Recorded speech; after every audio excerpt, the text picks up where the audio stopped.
Мы на канале Лера Королева. Я сделала такое тесто, и у нас получилось такое-то. Мы туда добавляли тесто, пену муку для бритья, то есть муку и пену для бритья, соду и краску и воду. И вот что у нас получилось.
Вот такое тесто у нас получилось.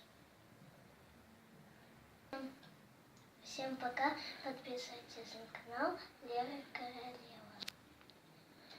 Ставьте пальчики вверх. Подписывайтесь на канал.